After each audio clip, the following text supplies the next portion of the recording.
All right, we're off and running, you all. You all obviously know each other, so I don't have to do any lengthy introductions here, or even a brief introduction, which is fine. And what I had thought about would be to ask you, Sarah, kind of what what brought you to contribute to Gender Crap.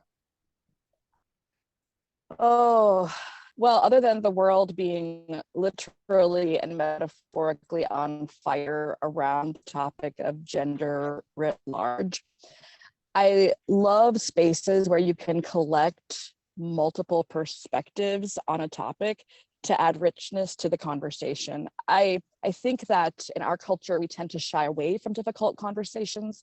And this particular project did quite the opposite. It said, hey, let's take this topic, let's dig deep into it, and let's unravel some of the trash that is wrapped around the conversation when it comes to gender. So it couldn't be more timely.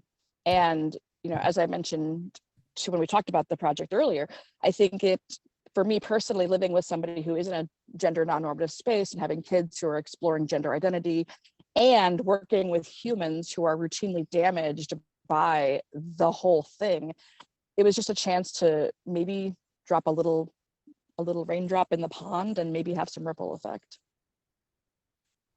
Well, I think I told you that when this project first appeared, I did some research and I asked people I know. I said, "Would you contribute?" Because it seemed like a great idea to me, but I've had great ideas before that nobody else thought they were great. So some of the people I asked, about a third, it was almost equal, said, "Oh yeah, I'd love. Oh boy, do I have a story for you." Yeah, I was like, "Yes." About a third of them said, "I don't have an issue there." And I'm like, don't try to bullshit a bullshitter. It's like. And then the third group said, absolutely no way. Nobody will ever know my story about this.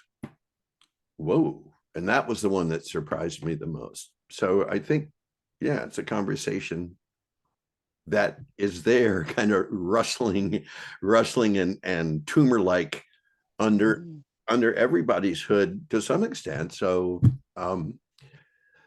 I also wanted you to read, Sarah, some of your piece for us, if you would. Sure, I'd be happy to. So I'm going to start in sort of in the middle because I think the front portion of it is more explanatory. But one of the things I say is it simply means the price men pay for expressing emotions is too high for comfort. So enter toxic masculinity, stage right. On top of the emotional equivalent of foot binding that we've forced onto men for generations, physical isolation is equally problematic. You may or may not be familiar with Chapman's book, The Five Love Languages. I'm a big fan of Chapman's work. I think anything that helps us get a better grip on how we and the people around us think and act and best operate is a helpful tool. But so many people conflate physical touch, the love language of physical touch, with sex as a primary way of doing that. And that is problematic for about a bajillion reasons, not the least of which being for many people, and certainly for men, sex is really the only socially approved type of touch. Men don't generally give or receive hugs. Men certainly don't kiss people on the cheek anymore. And outside the locker room or sports arena aspect, they don't touch their friends in ways that would indicate affection. I could go on a whole rant about the horrific impact of homophobia here, but I'll save that for another time. Suffice it to say, in our culture, predominantly, the only time that men get touched, literally physically touched, is when they're engaged in violent activities, like contact sports or physical fights, or being intimate with another person. And there's nothing wrong with being intimate with another person. That's an amazing way to experience physical contact.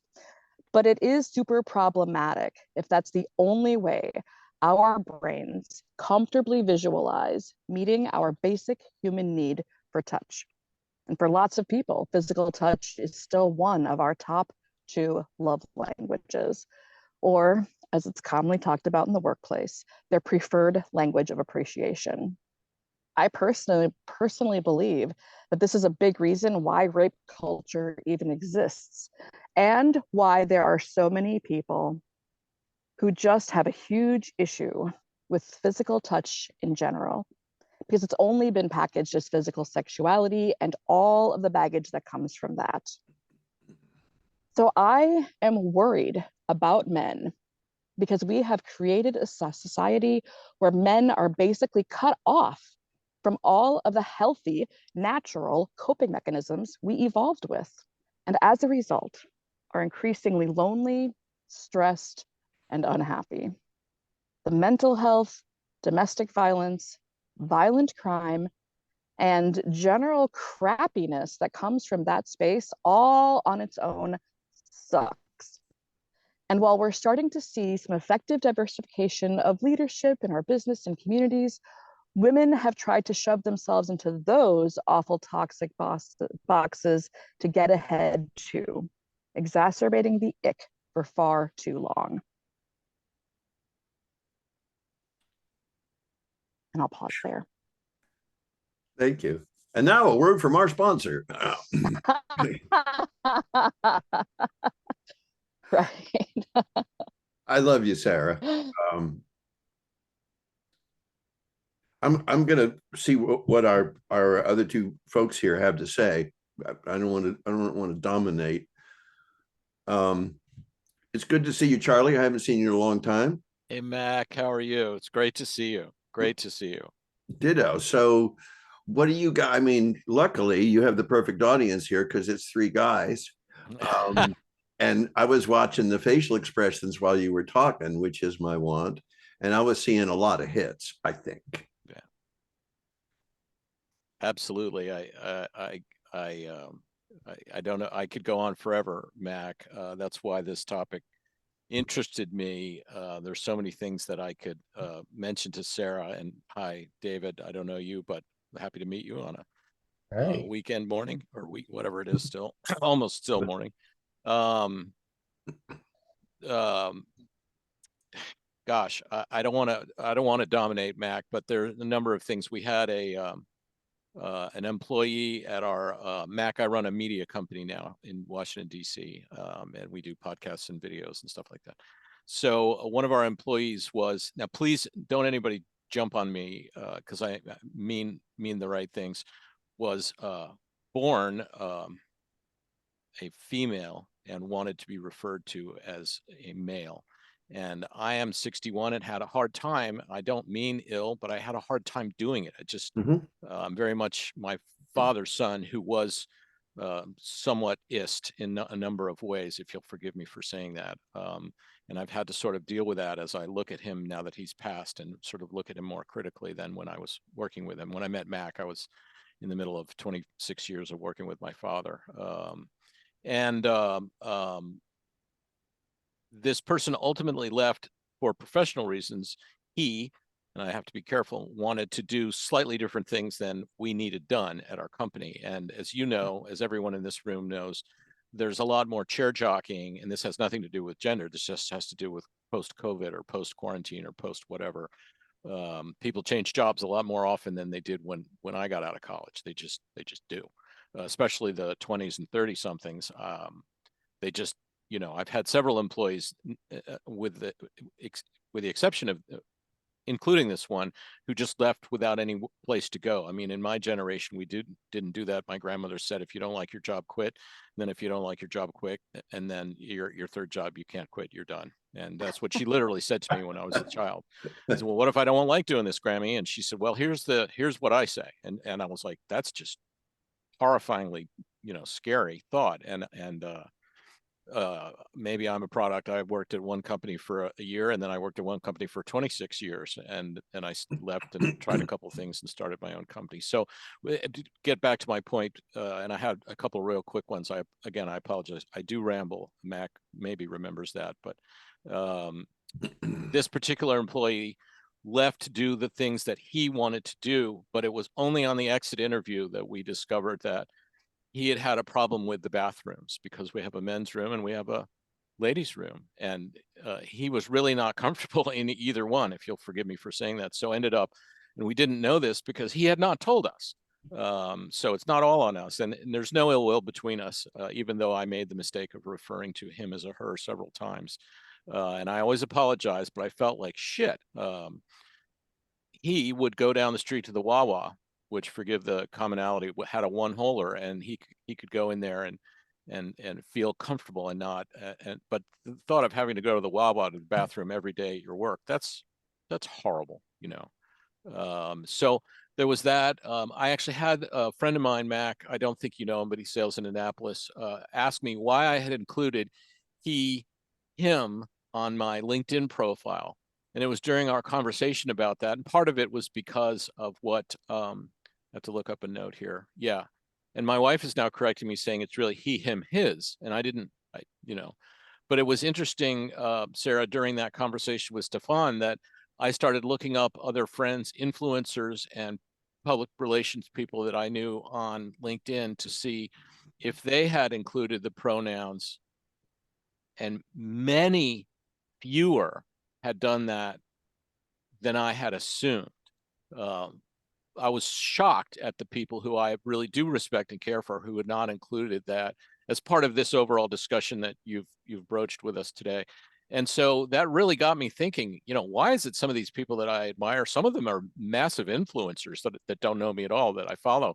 And it seemed odd from my perspective, having been asked by my business partner to add it. He said, we all need to do this because we're working on shows and media that include transgender, and you know, it just would be the wrong thing. And I had, as a 61-year-old, I was not going to do it. I was just going to stay mute on it, which is, I guess, what a lot of people in my circle are doing. But I must admit to being shocked at the lack of participation in that. I'm very proud, especially as a result of this employee, that I have that there. I can only see a benefit from saying I would rather be known and known that I have participated enough into identify. Does that make sense? So I'm sorry if I got off the main topic, No, I but think these are things that, you know, that came up out of listening.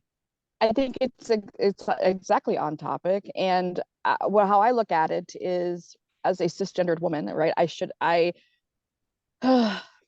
wouldn't necessarily need to indicate my pronouns because I'm not going to, and I'm not going to be offended regardless, right? So that doesn't really bother me.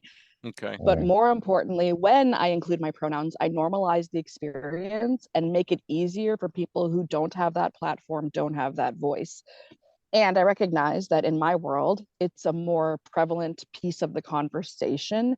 My Right. spouse is routinely misgendered, my kids are routinely misgendered, and it is not safe for them to speak up in those spaces. So if I go first and say, hi, my name is Sarah, my pronouns are she, her, that paves the way, and I can be a better ally in those spaces. But to be fair, right, I think part of the conversation is that we're all supposed to be allies for all things all the time, and that is simply not possible.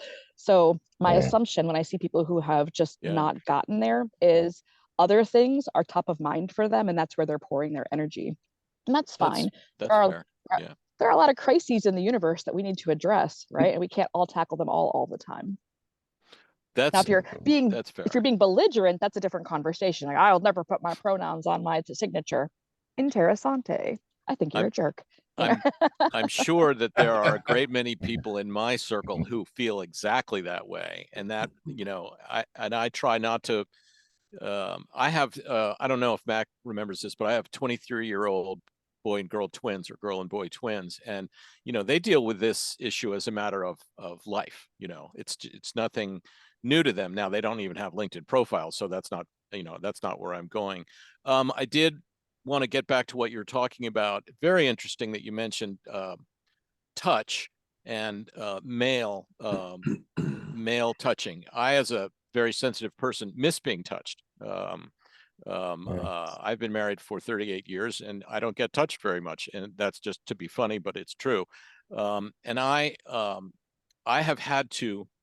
My father was overly touchy and liked to kiss every girl he met, and it was a little oogie near the end when he was 70 and 80. But he's gone now, so I can talk about him. But I am very conscious, and I really appreciate you bringing that up. 5 or 6 years ago, I was in the studio, and one of the young ladies, I don't know the right way to one of my employees who identifies as female, she's a high profile um, comedian right now. You can follow her. She's got huge following, does Kim Kardashian impressions, and she's really, really funny.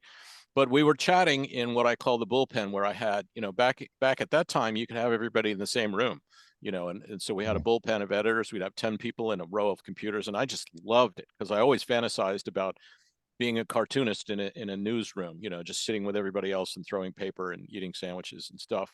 And we had that for a moment before the coronavirus, and that will never happen ever again. Now we all sit in our own offices with our own air cleaners, and we take our temperatures every day still, because it just seems to be the right thing to do. But I remember I reached over to Andrea and I touched, I went like that, just touched her arm as I was making my point. And then 10 minutes later, I'd gone back in my office and I thought, you know what? That was a no-no. And I felt really weird about it. So it's interesting that you brought this up, because I went back in and said, Andrea, I said, I think that was probably inappropriate, and I'd like to apologize to you. And a week later, she was on a live podcast that we hosted out of the studio at the time with Sarah Fraser, and they literally said, "Hey, Charlie, can you come in?" And they asked me about this incident on there, and I was pretty happy to talk, perfectly happy to talk about it. But you reminded me of that incident, and I'm more touchy even with my male friends than they're used to. I mean, I would hug a friend; they're used to it now. Some friends from grade school that I talk to on a weekly basis, and they get it. But I have tried to train myself to build on your conversation, not to touch. And I try never to touch a female worker because it's totally inappropriate. And I could tell you other stories where people have tried to infer, not about me, fortunately, but about other people, that they were, and I happen to know that none of this was the case, but it is a dangerous, world in terms of this. And I wish it weren't. I get strength from those hugs from female and male friends and just friends in general.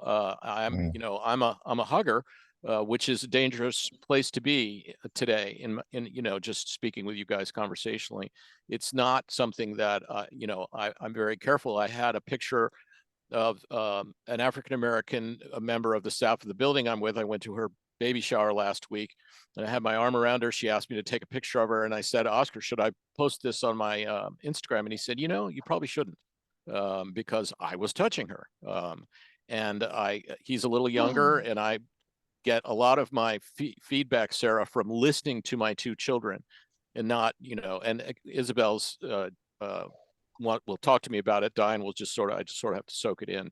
But Isabel will have these conversations with me because she's a debater and just got her master's and all this stuff. And she's a real litmus test for me to make sure that I understand the 20-something culture. But it was very interesting when I asked him, because it was a lovely picture. I'd be happy to show it to you. But he said, maybe not. So I didn't post it. And I think that's a shame, to be honest with you. It was a totally innocent, totally lovely moment. This lady who we love very much, she's at the front door. We see her 2, 3, 4, 5, 6 times a day. We chat with her. She knows us. She has my phone number. I have her phone number for, because it's all on lock and key now. You can't just walk in a building and go up. But it's a landscape that I have to actively think about every day. That's why I'm actually here today, Mac, is because I wanted to listen to what Sarah had to say and make sure that I'm trying to understand as we go forward. So Thank you. but David, we've covered a lot of ground back and forth, which is good. What kind of stirred up your thinking or feeling about what we've been talking about? I think overall it's a balancing act. We look at the masculine and the feminine energy, and I totally hear what Charlie's saying there. It is about, to a certain extent, it's around boundaries. Some people are very touchy feely, some people are not, and it's it is kind of feeling it out and kind of seeing where it goes. And Sarah, that was a great reading. I totally agree. There is there is a toxicity right now. There is, you know, showing emotions, especially within men. It's not, it's frowned upon. Maybe not as much now, but it's like to cry and to show emotion and to hug and to show touch to each other, on a daily basis. It's a weakness, and it's not.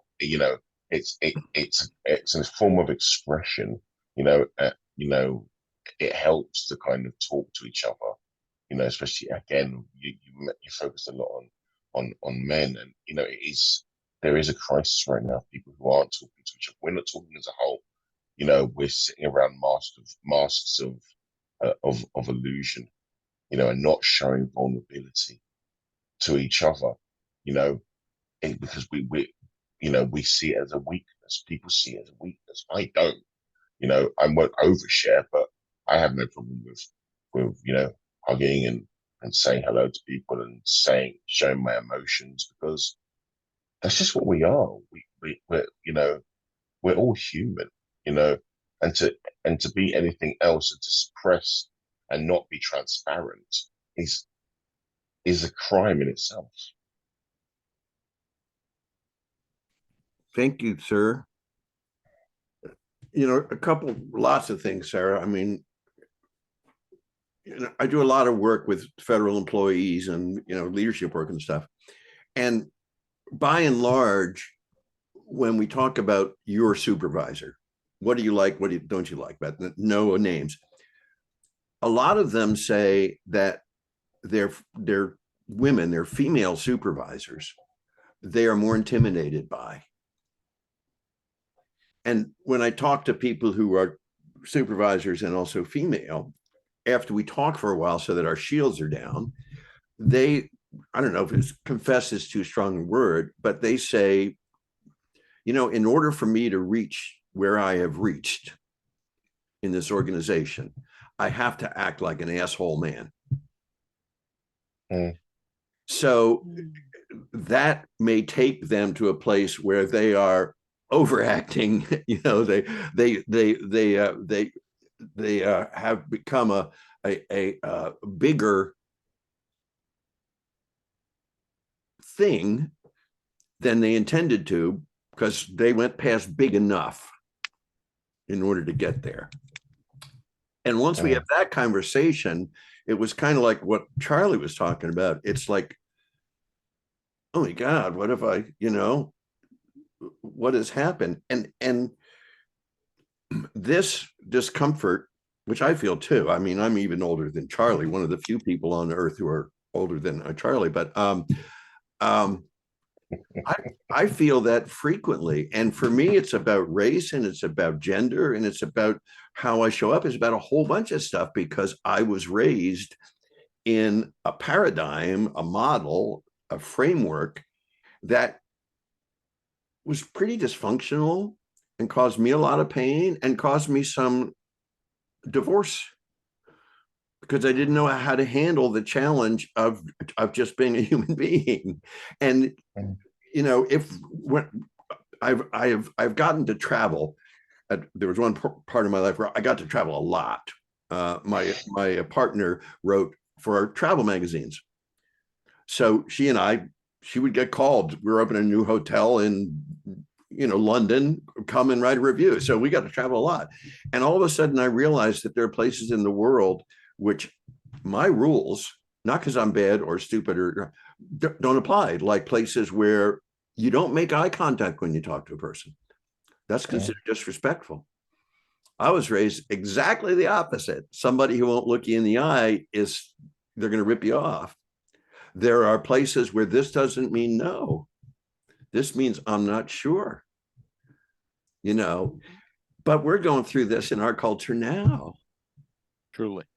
Right. I mean, I tend to be very touchy, although my family was not, and maybe it's reaction to that. I don't know. But anyhow, but I realized that it is risky business to do that with a woman whom I don't know well and who doesn't know me well, because of generations, maybe thousands of years of men touching women being just the introduction to sex.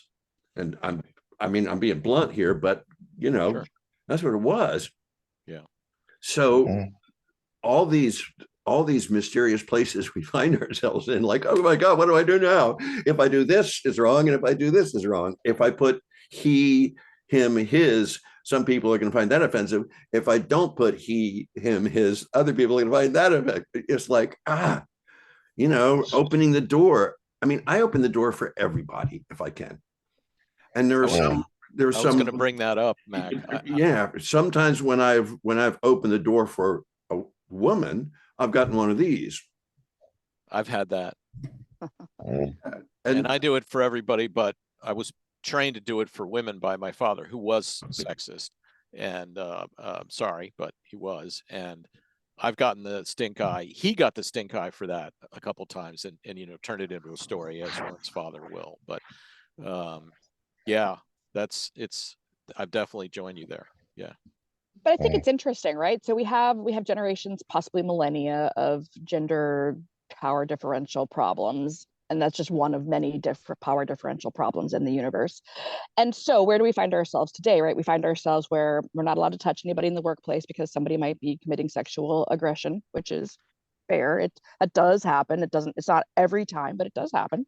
Mhm. We have an entire generation of people who have grown up in that world. So they're entire, like, my kids are in their 20s and 30s as well. And I see we have conversations about this stuff all the time because we're a talky family. And the generational norms are very different because they were marinated in a different soup, right? And the result is that we are in a space where everybody's offended by all the things all the time. And we don't touch each other. We don't talk to each other. We don't make eye contact. We don't have any in-person interactions. And as a species, almost all of these things are incredibly dangerous for us. I mean, babies literally die if they don't have physical contact, literally die. Thank you. But I would argue that adults also wither and emotionally are traumatized and physically are traumatized when we don't have adequate levels of oxytocin and all of the other neurotransmitters that are released when we have these opportunities to come into closer contact with each other. And I agree. I do not think, and this is just Sarah speaking, I can't fix the whole world. I probably can't even fix America, but I can raise the red flag and say, if we keep going down this path, we're probably all going to die because we can't evolve fast enough to adapt to a new set of neurotransmitters that we would need to be thriving or even really just sustaining a reasonable level of homeostasis in this current environment. It's not healthy.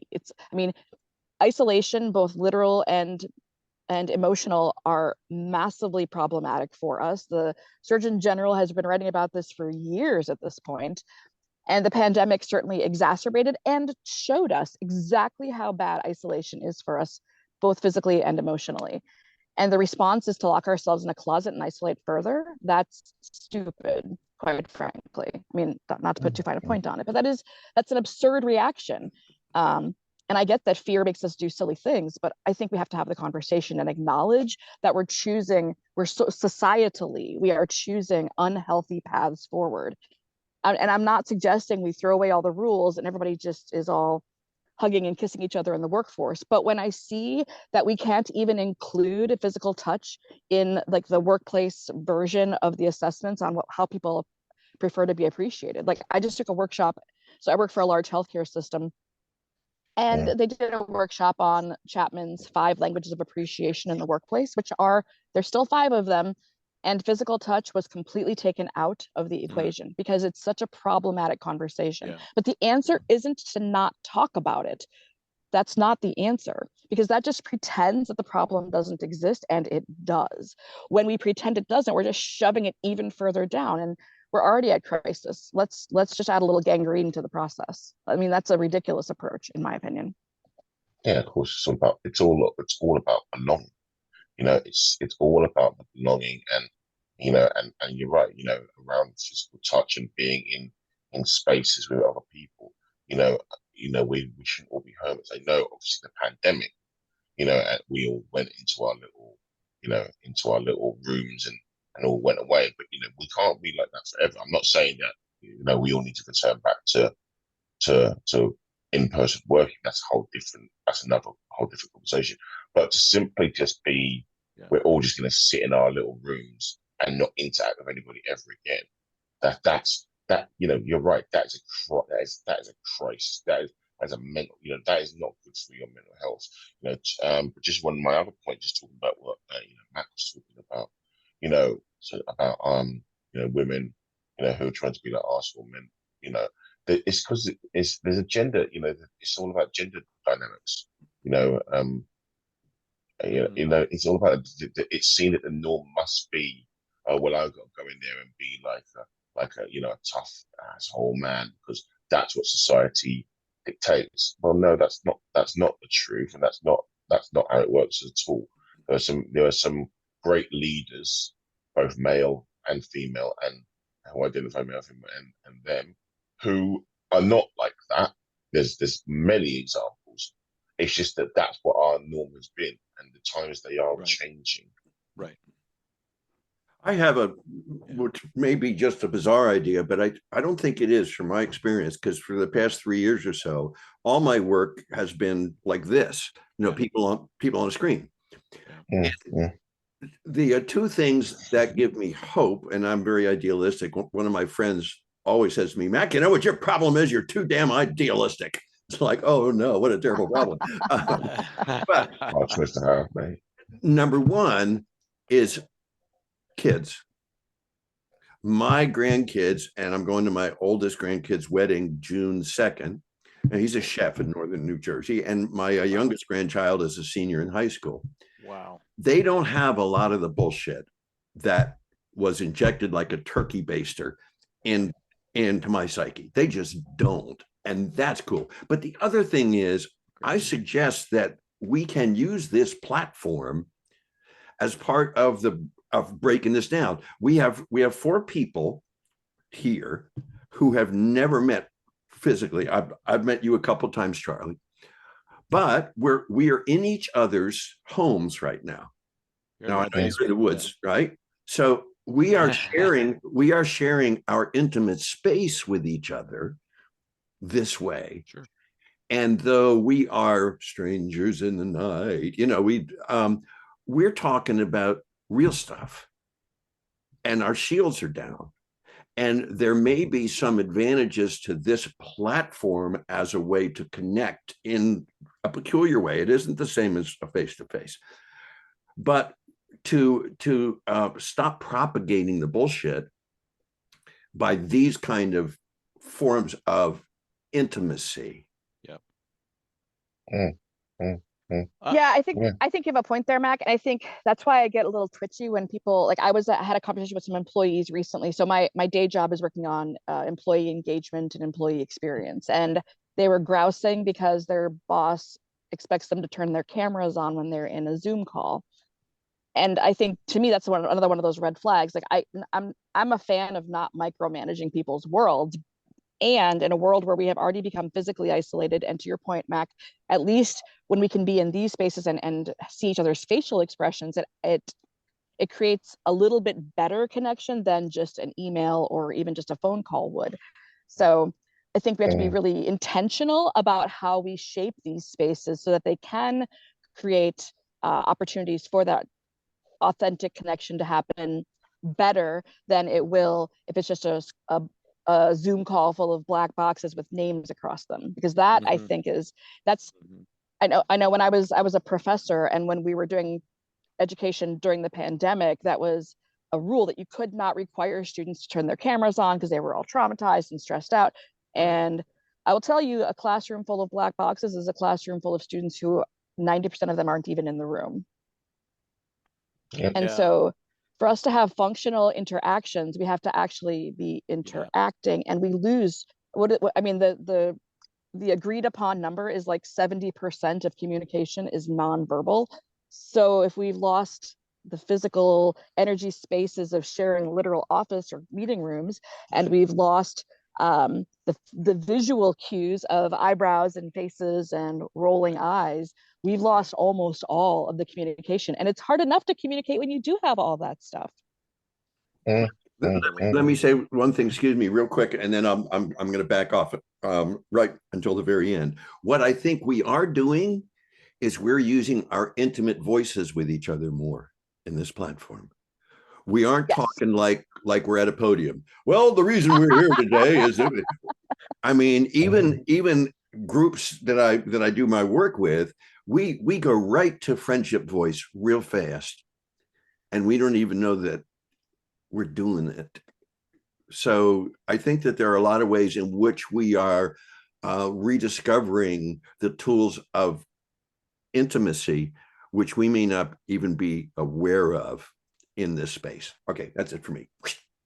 Well, at Podville Media, Mac, I given myself the title of CLO, which is Chief Listening Officer, because I started out, I did all the work, and now they don't let me touch anything anymore, which is a good thing because the software, the hardware, everything has changed so much. We're adapting to AI for a lot of work process now actively, but what you're both saying is very true. What you're saying, Mac, is very true. And when I do coach people on podcasting, I don't want I never encourage anyone to read from a script ever. Mm. Now, not everybody will listen to advice, as we all know. Very few people listen to me, as I often say, which is true. But that's supposed to be me with my therapist. Never mind. By the way, Sarah, I talk to my therapist frequently about touch because that, as a person outside of this conversation, I miss anybody touching me, period. Not in a sexual way. I would probably go on to say that I miss that too, but that's not relevant. I mean, I miss the hugs. My best friend from third grade, he will give me a hug after we have breakfast together because he knows I'm waiting for it, and I Aw. really want that. And I miss people, and I do miss being able to hug Mac after a show and say, "Hey man, you sound like Ry Cooter tonight," which I told you one time, and it was just so happy. But it's very relevant what you're saying to my profession, Mac. Is I counsel people not to read from a script and to be intimate and to speak with your own passion, your own influence, your own inner voice. I wrote a book called The Tao of Podcasting, and this is sort of a recurring theme in it. Don't talk to me from what you think you want to say or what you think you want to be heard saying. Talk to me as a human, as an individual, as we can already, the four of us. I'm one of the four of us, as people who want to communicate. It's the art of communication. And yeah, I'd rather be in a room with you four. There's sometimes at the office when we actually have a meeting in a room, and I'm usually logging on to Zoom, and they say, no, this time we're going to be in a conference room. And I'm like, that's fantastic. Um, and you're right about the turning the Zoom off in the high school. My wife works in a public school, and just as a sort of a story before that, Mac, you may not know this, but my brother Lex and Rod, who you probably haven't met, and I all went to an all-boys school growing up, a prep school. And then when it came time for me to send my two children to school, I said, no, they're going to public school. And my father was furious because he and his two brothers and my brothers and I all went to the same boys' school, and it really wasn't a healthy atmosphere. Let's just face it. Let's just say it, lay it out there. Mm. That's not a good thing. And it wasn't a good thing for me. I'm not super screwed up, but it wasn't a good thing. And there was no way, first, there was no way I was going to separate my twins. Why on earth would I do that? Are they super close? Kind of, but parting them, it was just sounded insane. But putting them, I also felt that the prep school upbringing I had didn't teach me much. I had a good English education, but that's about it because I didn't know the way of the world. I had two African American friends. That's it. I had never, didn't know girls very well, and I was ill prepared for what came next, if you will. And so I learn a lot from my wife, who now works at that public school at BCC, and here I live in Bethesda, Maryland, and then my children, who grew up in a coeducational environment, went to public school, went to public school, went to public school. And I've learned a lot. I will always employ 20s and 30s because it's still time to learn, as I probably learned from my friend Mac here. There's always time for us to learn about things, and I listen with an open ear to everything. But you're right, Mac. I'm wandering. But you're right. We speak with a different intimacy than we used to speak. I appreciate that analogy of the podium speech, because you're absolutely right. I'm not on a podium. I'm talking to you like I would talk to my therapist. I'm just going to be open and honest. On the other hand, just as a total related non sequitur, I did a half day of coaching with someone who promotes books on TikTok and Instagram, and I followed people for about 3 months, sort of decided who I might want to work with. Very soft spoken lady, female, whatever, sorry. And she was brilliant in not doing an open Zoom with me. Now, I don't know, she didn't know me well enough to know this, but I would have gone on and on and on and on and on as I'm doing now. We used an app that it's a one-way, it's a walkie-talkie. She would record her comments and video to me, and then I would record a response with questions, and she would then it would come back to me with, you know, a clip of audio, and then we did clips of audio back and forth. And I think I accomplished a great deal. And I don't want to do it that way because I wanted to see her and talk to her, but I think it allowed her the opportunity to go to the bathroom and get a cup of coffee, but her answers were right away and rapid response. And I felt it was something I'd never imagined. I can tell you the app, but you couldn't do this. It's called Voxer. You couldn't do this for what we're doing today, but it was a fascinating way. It was intimate because I could hear the tonality of her voice, and she was looking at in this case, my Instagram profiles. I had two, and I wanted to ask her about just having one because I'm combining personal with promotional. And I said, screw it. And she agreed, but she was doing evaluations of the profiles and then advice. And then, have you tried this?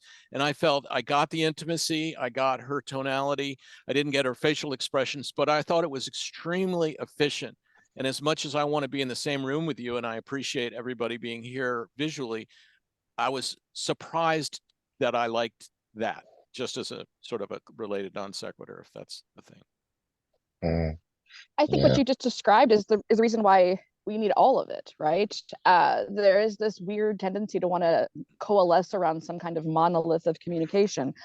And I think there's a time and a place for cameras on and time and a place for cameras off, time and a place for text message versus a phone call. And Yeah. and some of that is dependent upon the individual's best way of both giving and receiving information. You know, to me, that's the power of diversity at its core, is recognizing that all of us both have lived different lives and therefore have different lenses, but also bring very different approaches to the way we do things, both professionally and recreationally. And so when we can harness more of that rather than less of that, you know, you made a comment about Well how said. it didn't necessarily harm you to be in boys' school, but why is not doing harm the bar? Why isn't the bar, you know, not higher than that? It can be. I guess my point is, we're no longer just trying to pull ourselves out of the swamp. I think we're trying to, you know, create a healthier, happier, more forward-looking world. And so if we can find ways to build rather than just keep the progress we've maintained, you can get a heck of a lot farther in life. Yeah. I will be right back. I'm going to keep my speakers on. I'll be back in just a minute. I can tell you, Sarah, that when I went to college after high school, I didn't realize it, but I can talk to you about it now and say that I was very ill prepared for relationships. And I heterosexual, but I was not, you know, I didn't, you know, we were living in dorms next to each other and having relationships, and I was very bad at it because you know, and I can look at my children. My daughter has never been on a date. She doesn't want to. She's too busy studying, and she's completely fulfilled. And I don't care. She's been asked out by boys. She's been asked out by girls. I think she went to the prom with a friend who was a female, but that was just because it was a friend prom kind of a thing. And I don't know that she's ever been intimate with anyone. My son absolutely has. I don't know if he's been with other boys, but I know he's been with girls because I've seen his drawer, and we talk about it openly. He's like, you know, I'm just totally not interested in it now, Dad. And I don't think he's been on a date in the last 2.5 years.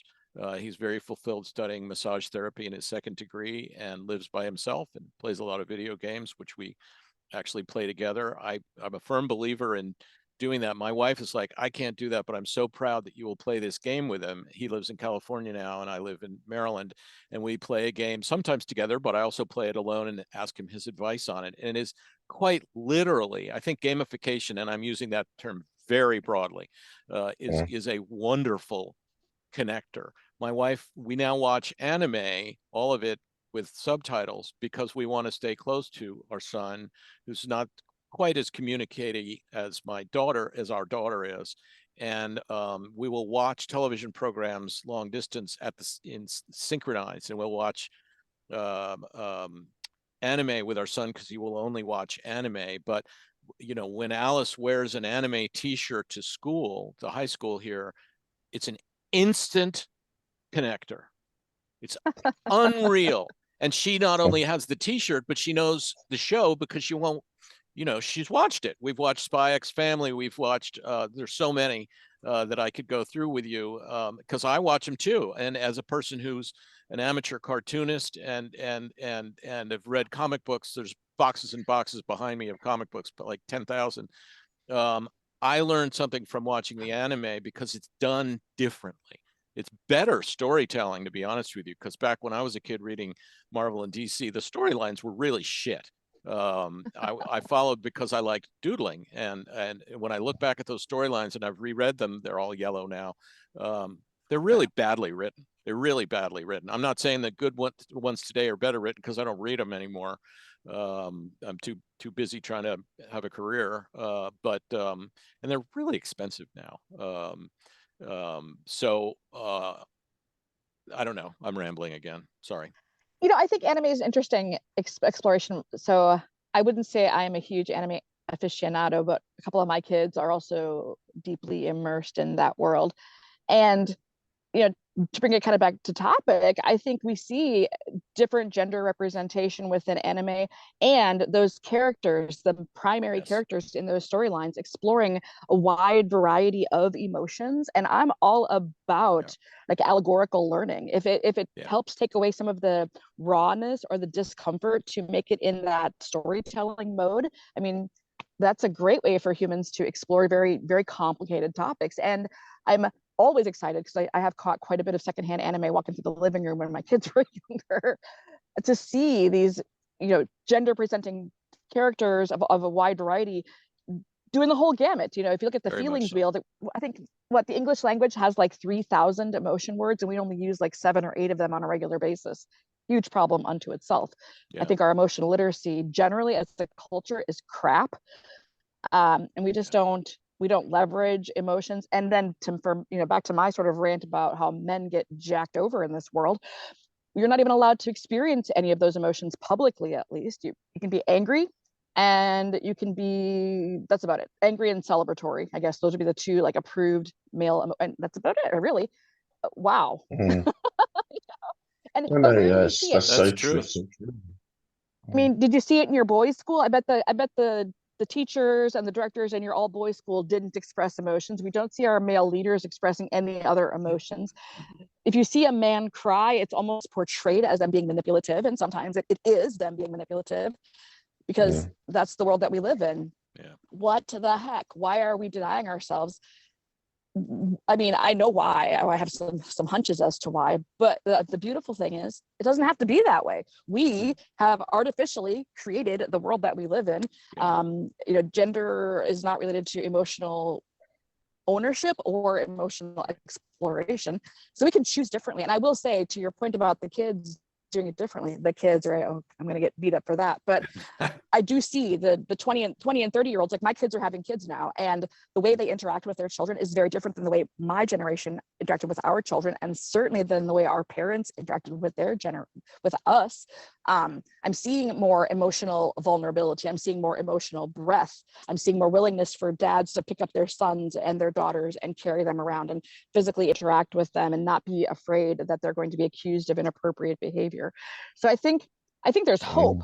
To Mac's point earlier, I think there's a tremendous amount of hope that we are moving. I think the cycle is happening, right? We're moving into a different phase of cultural normalcy. I just hope we can do it before we blow the planet up. Yeah, let's hope for the best. Because of time, give me a second, please, David. I want everybody to have a chance to chime in about where we go from here.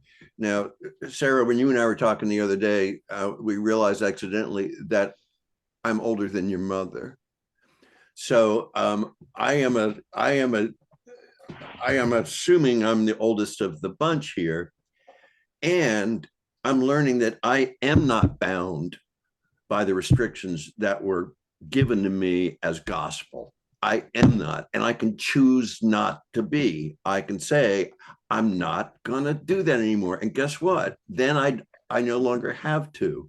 So my hope for me, back to the gender thing, is that my authentic self has permission from me, absolute permission to show up wherever that goes. And I can treat other people with enough kindness that they can be authentic too. And if there's friction there, that's okay. There's friction when we move, right? So that friction's okay. In fact, I think it's a useful friction. And today's conversation for me has been a very useful friction because we're like working on it, y'all. So that's enough out of me. I think I stepped on you, David, just a minute ago. So do you want to? No, yeah, just had one very good. I mean, it's a really great conversation. I mean, anything I would add as my closing is just, we're talking about stepping into a new phase where Sarah and Charlie were talking about that. And I think we're looking at generations now, and it's simplicity. It's just to be simplistic. We add a lot of complexity in life. This is why there is stress, anxiety, mental health problems, all these things, because there's because we add complexity. What's going on? What's this? Where's the, oh, I need the bigger house. I need this, and all, and do I have to interact with this person in a certain way? Talking about the gender dynamic again, but as simple as just kind of saying, hello, how are you? And just simply being simplistic and just having a conversation at a heart-to-heart level is what we're seeing now. People are coming away from the complexities, and that's why you are starting to see more vulnerability, more emotional intelligence. People are starting to really talk more authentically and transparently. Charlie, I want to leave enough space for Sarah to tie this up so that I have somebody to blame. No, I agree with what David has just said. And to tie it back to the first part, when I said that I'd added the he, him, and now I have to add his, I do, David, I want to be remembered as being open to that and being willing to have this genuine, as Max said, genuine conversation. And again, as my friend called me up and said, why did you do that? I thought, okay, this is an opportunity to participate in yet another conversation about how this is valuable. Luckily, I had, a not bad story to base it into, the one that I shared with you.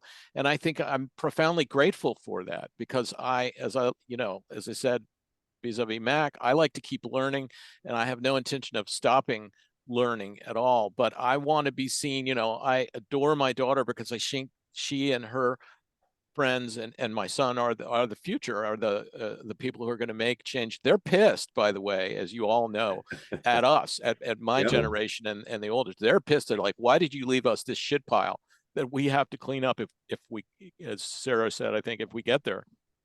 They are pissed, and I think they deserve to be pissed. Really, really, really, truly do. But I want to be remembered as being kind and being able to listen and change. I was just another white guy. That's really, my acronym, JAWG, and I'm careful about it, and I'm open, and I want to have a conversation, a meaningful conversations, not these lopsided screeds that we grew up with. So I'll mute, because if I don't do that, I'll keep going on. Sarah, my dear friend. Well, I'll just say that with everybody on this call's consent, I certainly hope that if we ever have the opportunity, we can engage in a great big rib crushing hug.